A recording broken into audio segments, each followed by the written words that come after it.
Assalamualaikum warahmatullahi wabarakatuh. Mari belajar matematika dengan semangat.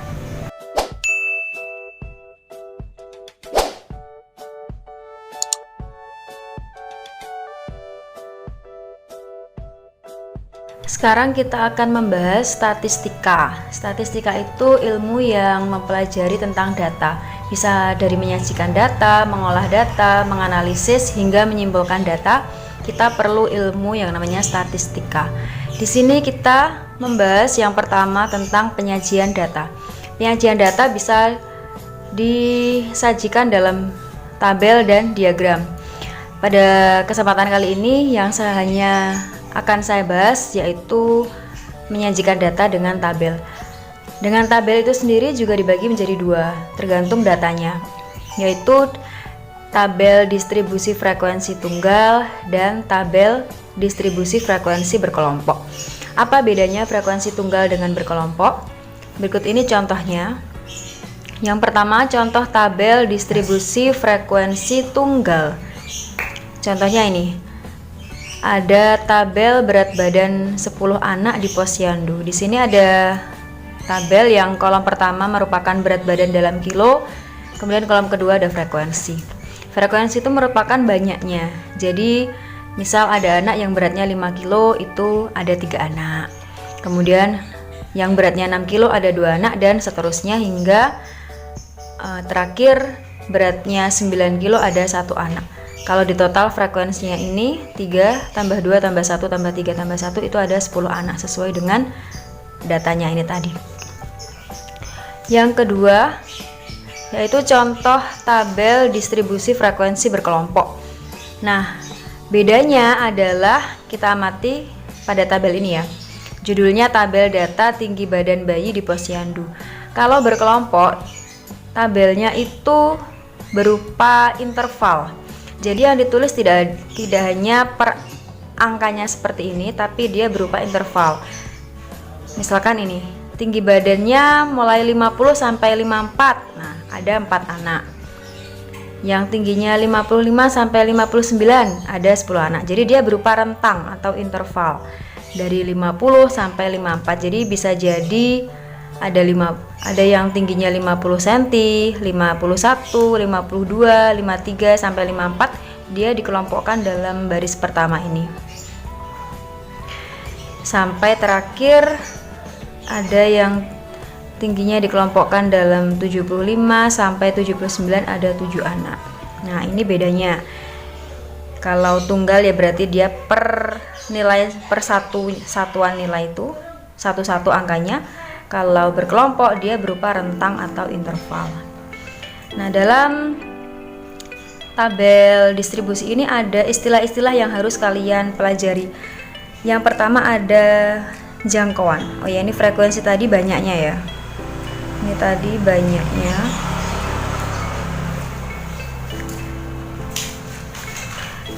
Istilah-istilah yang pertama adalah jangkauan.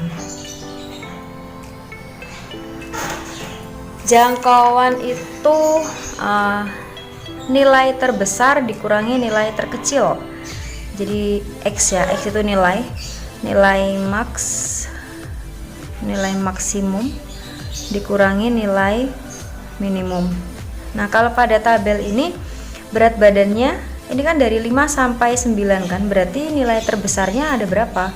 Ada 9. Kemudian nilai terkecil atau berat badan terkecil itu 5. Nah, maka jangkauannya di sini itu 4. 9 kurang 5, 4.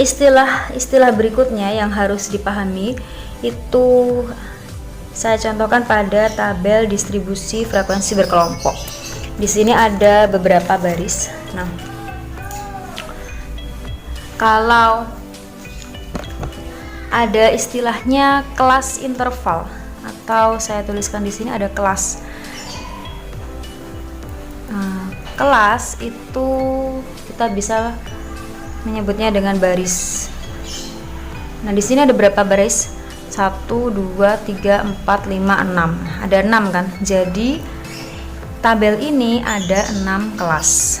Pada tabel ini ada 6 kelas. Berikutnya ada batas kelas interval. Nah, batas kelas interval dibagi menjadi dua, yaitu batas kelas interval bawah dan batas kelas interval atas. Batas bawah itu identik dengan nilai yang sebelah kiri. Batas atas identik dengan nilai yang sebelah kanan. Masing-masing kelas batasnya sesuai kelasnya ya. Contoh. Yang pertama batas bawah. Ini batas bawah kelas kedua. Nah, batas bawah tadi kan yang sebelah kiri kan. Kelas kedua berarti baris yang kedua, 1 2. Maka dia nilainya 55. Berikutnya batas atas kelas terakhir. Batas atas berarti nilai yang sebelah kanan. Kelas terakhir berarti nilai yang baris terakhir. Maka dia 79. Nah, itu tadi batas bawah dan batas atas.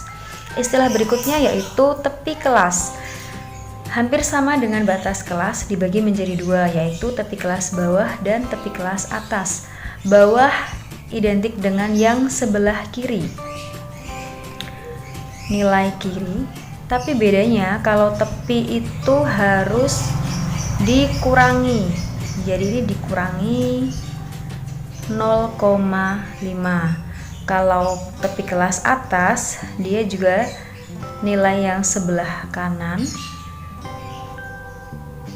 ditambah 0,5. Jadi 0,5 ini sudah baku ya, tidak bisa diganti dengan angka yang lain. Contohnya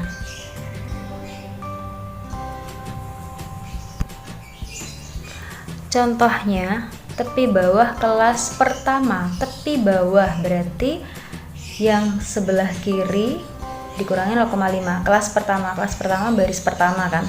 Tepi bawah berarti yang sebelah kiri 50 dikurangi 0,5 sama dengan 49,5. Lalu tepi atas berarti yang sebelah kanan ditambah 0,5.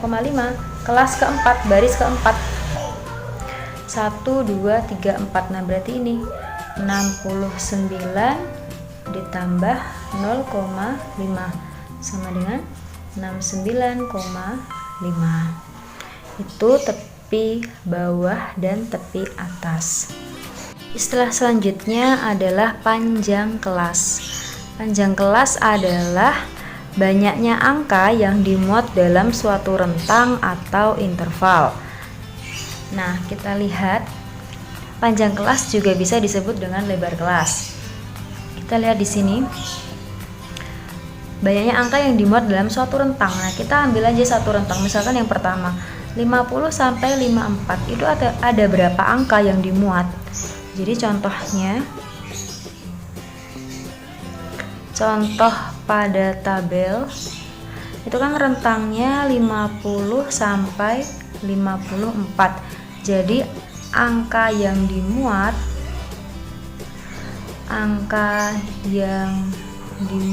itu ada dari 50. Jadi 50 ditulis 50, 51, 52, 53 sampai 54. Ya kan? 50 sampai 54. Nah, ini ada berapa angka? 1 2 3 4 5. Jadi ada 5 angka. Hati-hati ya. Kalau panjang kelas berarti 50-nya diikutkan karena banyak yang tidak teliti.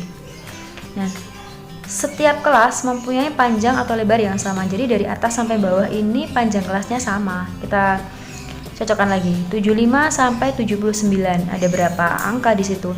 75, 76, 77, 78, 79. Nah, ada 5 juga kan? Sama. Ini juga ada 5 angka. Itu panjang kelas. Yang istilah berikutnya ada titik tengah. Titik tengah itu merupakan nilai yang dianggap mewakili kelas tersebut. Titik tengah atau bisa juga disebut dengan nilai tengah diperoleh dari batas bawah ditambah batas atas dibagi 2. Contohnya pada tabel tentukan nilai tengah kelas kedua. Kelas kedua kita lihat. Nah, kelas kedua ini kan 1 2. Nah, kelas kedua nilai tengahnya berapa? Nilai tengah itu nilai tengah-tengahnya antara 55 sampai 59 ya. Kita bisa aja dihitung. Nah, tadi kan batas bawah ditambah batas atas, jadi ya 55 ditambah 59 dibagi 2. Ada 55 tambah 59, 114 dibagi 2 sama dengan 57. Jadi rentang 55 sampai 59, tengah-tengahnya ada 57. Itu tadi materi awal tentang statistika. Simak video selanjutnya dan semoga bermanfaat. Terima kasih. Wassalamualaikum warahmatullahi wabarakatuh.